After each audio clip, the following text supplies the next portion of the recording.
Je suis tout à fait contre ce projet. Je trouve que c'est un projet qui n'est pas du tout adapté pour développer une filière bois.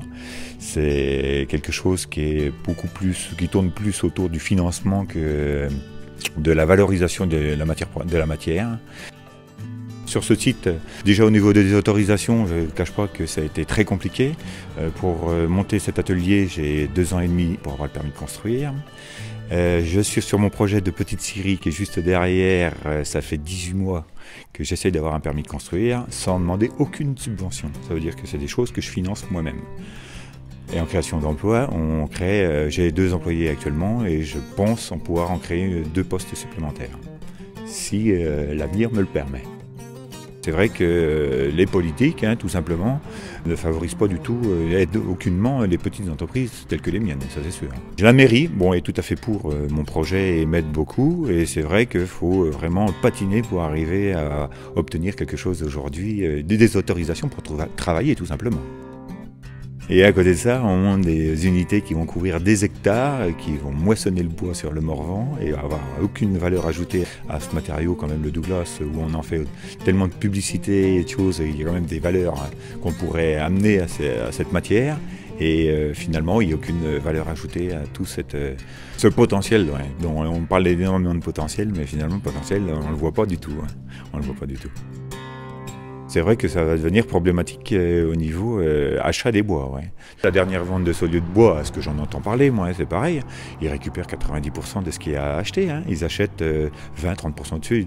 Disons que le minimum qu'ils achètent, c'est le maximum que les autres peuvent mettre.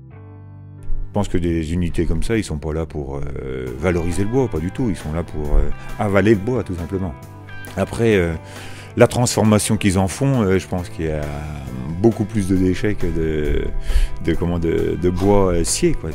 C'est des producteurs de plaquettes, c'est pas des producteurs de bois scié, je pense. Je pense que c'est pour ça qu'ils achètent le bois aussi cher aussi. C'est qu'ils touchent peut-être des aides et des choses comme ça au niveau de la Belgique pour arriver à acheter des bois plus chers que les autres et arriver à récupérer le bois, et avec des subventions. C'est sûr que là, on est loin de chez eux. Là, ils ont beaucoup d'avantages sur nous. C'est vrai que par rapport à moi qui monte tout, je vais dire, en autofinancement, enfin avec des banques, etc. Mais bon, on s'endette sur des années avec une espérance de travailler, etc. Et des calculs qui sont très serrés parce que quand vous construisez des ateliers puis vous montez une scierie, je veux dire, il ne reste pas grand-chose à la fin du mois, ça c'est certain. Mais bon, on fait quand même quelque chose, on monte un outil de travail, Mais un outil de travail qui est compromis, bien sûr, par rapport à cause d'une unité pareille, Je pense qu'il vaudrait mieux monter petites 20 ou 30 petites scieries.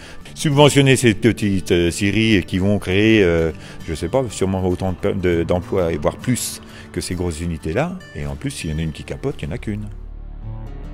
La grande question, hier si à ce monde, qu'est-ce qu'on va devenir, tout simplement. Voilà, ça c'est une grosse question. C'est-à-dire que je pense qu'ils ne vont pas embaucher tout le personnel qu'on va débaucher.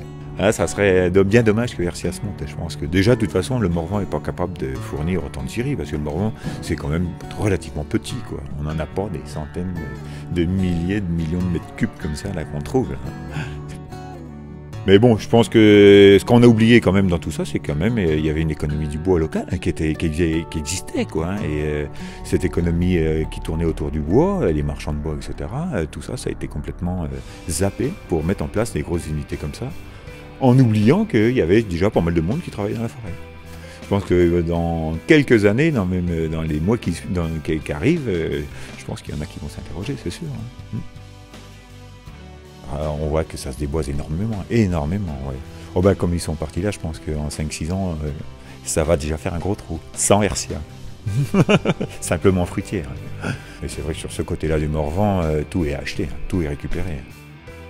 Ça, c'est un problème de gestion. On a la forêt au Duc qui est juste derrière nous. Ils sont en train de couper la forêt au Duc pour planter en Douglas. 35 hectares de feuillus qui sont tombés cette année pour planter du Douglas sur une forêt qu'on a 1200. C'est ce qu'ils font sauter à peu près par an. A priori, en discutant un petit peu avec les agents de l'ONF, c'est une volonté de l'ONF. Ça veut dire que la forêt au Duc n'aura plus de feuillus, sera toute plantée en Douglas. Donc on laisse 20 mètres sur le bordure des routes et puis des chemins, les plus empruntés, et on coupe tout ce qu'il y a derrière. Il n'y en a plus de forêt au Duc. Tous les vieux sont tombés sur le cul. Heureusement qu'ils sont ils avaient géré leur forêt en prélevant finalement ce qu'ils avaient besoin. Ils transformaient par rapport à leurs besoins avec une valeur ajoutée, avec de la main d'œuvre, avec tout ce qui pouvait aller derrière. Et aujourd'hui, là, on coupe tout, même si ça ne se vend pas, on coupe. On coupe des hêtres qui sont même pas vendus. Hein. Les hêtres, ils passent 6 mois sur le bord de la route. Et ça, vous pouvez les emmener dans la chaufferie. Hein. Ça sert plus à rien. Ouais. Voilà. Le engouement du bois énergie, je pense qu'il va dépasser un petit peu ce qu'on va pouvoir produire, hein, je veux dire, tout simplement. Comment expliquer ça? C'est-à-dire qu'il va y avoir beaucoup plus de demandes que ce qu'on va pouvoir. Ça veut dire que le prix va monter, tout simplement. Donc ça va pas être très intéressant. Je pense qu'il y a une partie du bois qu'on peut considérer pour faire du chauffage, mais je pense qu'avant de penser à faire du bois de chauffage, on essaye de valoriser le bois d'une autre manière, quoi. Essayer d'apporter un maximum de valeur ajoutée à la matière. 3 minutes, c'est une cabane de jardin avec des tapes et bancs amovibles. Et ça a été étudié, je vais dire, un petit peu personnellement, hein, mais étudié pour valoriser un maximum la matière bois. Ça veut dire que l'aubier, on met à l'intérieur, tout ce qui est extérieur et en longueur. Donc on utilise 90% de la matière. Dans le bois, tout est bon comme dans le cochon.